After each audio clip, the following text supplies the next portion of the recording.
Soutenir la situation actuelle, c'est vouloir éliminer la Russie, peu importe qui est blessé ou pourquoi.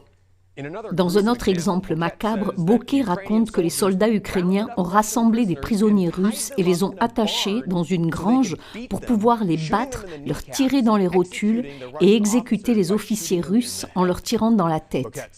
Bokeh dit que les soldats ukrainiens avec lesquels il travaillait riaient souvent de vouloir écorcher vifs les Juifs et les Noirs s'ils en avaient l'occasion. Ce sont des rapports du conflit. Si vous les niez, parce qu'ils ne vous plaisent pas, vous modifiez la réalité pour l'adapter à vos croyances.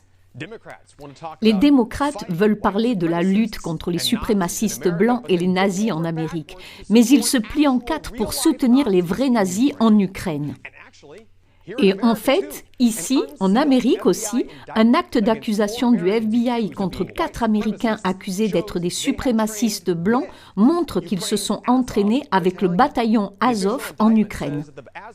L'acte d'accusation officiel indique que le bataillon Azov aurait formé et radicalisé des organisations américaines de suprématie blanche.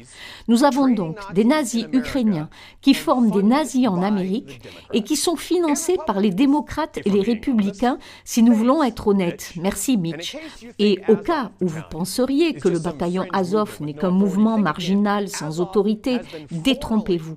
Azov a été formellement incorporé dans l'armée ukrainienne. Ces nazis font officiellement partie de l'armée ukrainienne et maintenant ils travaillent et s'entraînent avec l'OTAN et viennent de recevoir un bon gros chèque de 40 milliards de dollars de la part des criminels de Washington. Bien sûr, pour avoir souligné tout cela, nous sommes évidemment des propagandistes anti-américains et pro-russes qui aiment Poutine et veulent voir des innocents mourir. Mais vous n'avez pas besoin d'être un propagandiste pour comprendre cela. La Russie n'est dans cette guerre que parce que l'OTAN a déployé des quantités massives d'armes de pointe et de machines de guerre juste à la porte de la Russie. Que devait faire la Russie? Que ferait n'importe quel pays dans cette situation?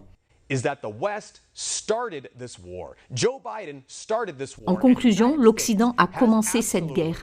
Joe Biden a commencé cette guerre et les États-Unis n'ont absolument rien à faire dans les affaires russes ou ukrainiennes et certainement pas aider de vrais nazis à brutaliser des civils. Pour One American News.